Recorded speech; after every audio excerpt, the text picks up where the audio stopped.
मेरा यही है कि जो हम डिबेट कर रहे हैं, इस डिबेट को क्या हम सरकार बनाम विपक्ष बनाएं, इस डिबेट को क्या हम संविधान बनाम पावर बनाएं, कानून बनाम पावर बनाएं।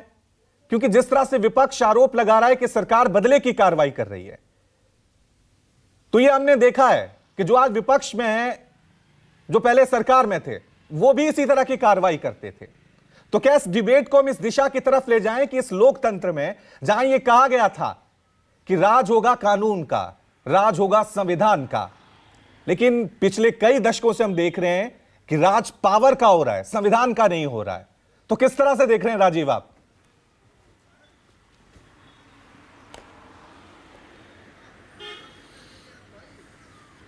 देखिए रवि, सत्ता का चरित्र कभी नहीं बदलता, चेहरे बदल जाते हैं। सत्ता का चरित्र एक ही है और वही रहता है आदिम काल से लेकर आज तक। जिसके पास भी सत्ता आई है उसने सत्ता का दुरुपयोग किया ही किया है।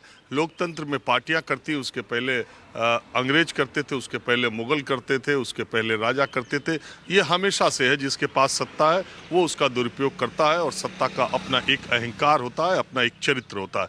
और ये आरोप आज की केंद्र सरकार पर लग रहा है, ठीक है, लेकिन इससे पहले सीबीआई के मिसयूज का सबसे पहले अगर आप देखें 1963 के बाद, तो सबसे पहले आरोप कांग्रेस की सरकार पर ही लगा था। जांच एजेंसियों का, पुलिस का, सीबीआई का, ये सारे आरोप कांग्रेस पार्टी पर पहले भी लग चुके हैं, जो केंद्र में लंबे समय तक रही थे। एक कहावत है रवि कि ऐसा हो सकता है कि मछली जल के बगैर हवा में तैरने लगे, लेकिन ऐसा कभी नहीं हो सकता कि दरबार और दरबारी भ्रष्टाचार न करे, यानी सरकार और सरकार में बैठे लोग भ्रष्टाचार न करें, ऐसा कभी नहीं हो सकता। ये बहुत पुरानी कहावत है। मछली हवा में उड़ सकती है जल के, पानी के अलावा। तो ऐसा कहीं नहीं है कि सरकारों में, मैं ये नहीं कहता कि मुखिया, सरकार का मुखिया या मंत्री या कौन, लेकिन हर सरकार में भ्रष्टाचार पर अंकुश कोई नहीं लगा सकता।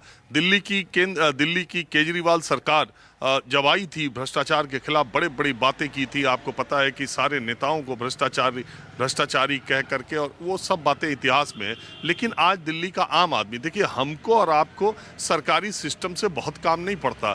देश के 95%, 90% लोग अपना खाते कमाते हैं, उनको सरकार के सिस्टम से कोई बहुत काम रोजाना का नहीं पड़ता है। लेकिन जब पड़ता है, अभी मैं पीछे अपने एक व्यक्तिगत काम से गया था, जब पढ़ा तो मुझे पता चला, मुझे एहसास हुआ कि कोई भी सरकार हो, जो लोग जिनके हाथ में इकबाल है, जिनके हाथ में ताकत है, वो बिना पैसे के, बिना भ्रष्टाचार के काम नहीं करते हैं और उन पर किसी तरह का कोई दबाव भी नहीं है। मैं उत्तर प्रदेश में मेरा खुद व्यक्तिगत एक काम पड़ा था और मैंने इसको महसूस किया। आपका दिल्ली में काम पड़े, आपको पता चल जाएगा। ये लोग, ये कार्यक्रम देखने वाले लोग, जब किसी भी सरकार में जाएं, सत्ता किसी की हो, पार्टी किसी की हो, आप काम कराने जाएं, जब सरकार में आपका काम फंसे तो आपको पता चलेगा कि भ्रष्टाचार कितना कम हुआ है, कितना ज्यादा हुआ है। चाहे वो मोदी सरकार हो, योगी सरकार हो, चाहे वो अखिलेश सरकार हो, माया सरकार हो, मनमोहन सरकार हो। तो ये कभी रुकने वाला नहीं है और ये रुकेगा भी नहीं।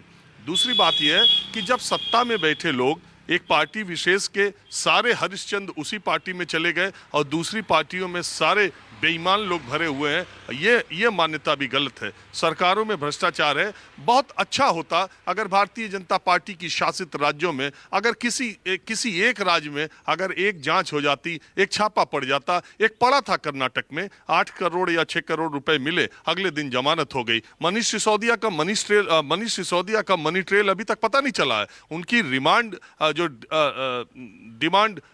रिमांड पर लेने के लिए जो एप्लीकेशन ईडी ने थी वो 58 पेज की, वो मैंने पूरी पढ़ी। मनी ट्रेल उसमें कहीं ईडी को अभी तक नहीं मिला है। और जो सीबीआई ने चार्जशीट पहले दाखिल की कथित शराब घोटाले में, मनीष सिसोदिया का उसमें आरोपियों में नाम भी नहीं है, लेकिन मनीष सिसोदिया तिहाड़ जेल में गए, कई दिन हो गए।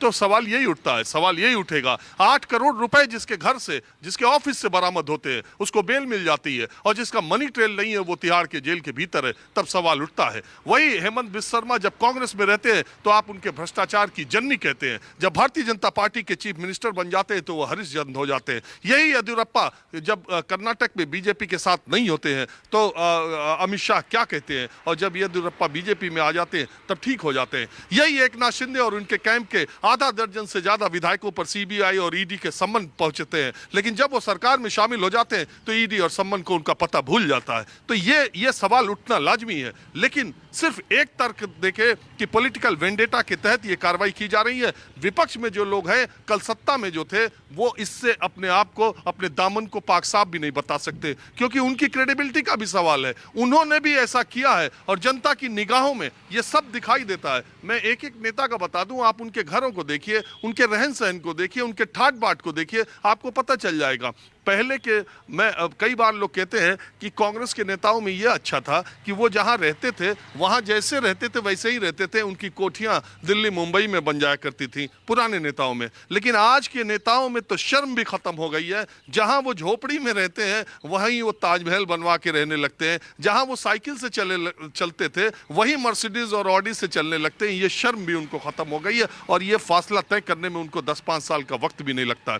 तो इन नेताओं को पॉलिटिकल वेंडेटा के तहत हमारे ऊपर कार्रवाई कर रही है। ये रोना छोड़ना पड़ेगा। आपको सच का सामना करना पड़ेगा। अगर आप सच है तो, अगर आप सही हैं, अगर आप ईमानदार हैं तो आप तैयार रहिए। ये ईडी सीबीआई के छापे किसी का कुछ नहीं बिगाड़ सकते अगर आप गलत नहीं है तो। लेकिन अगर 600 करोड़ 800 करोड़ के अगर कागजात और संपत्तियां पता चलेगी तो ऐसा नहीं है कि आप नरेंद्र मोदी सरकार को दिन रात ये गाली देके कि खाली विपक्षी नेताओं पर छापे पड़ रहे हैं, बीजेपी के नेताओं पर क्यों नहीं पड़ रहे हैं, अपने दामन को पाक साफ नहीं बता सकते। अपने दामन को पाक साफ बताने के लिए आपको वैसा ही उजला जैसा कपड़ा पहनते हैं, अंदर से बाहर तक उजला होना पड़ेगा। और यही बहुत कमी है 2024 में। मुझे लगता है कि प्रधानमंत्री नरेंद्र मोदी और बीजेपी ने तय कर रखा है कि अब भ्रष्टाचार पे ही बात होगी। आप अडानी का मुद्दा उठाओगे, उससे पहले हम भ्रष्टाचार में आकंठ डूबे नेताओं की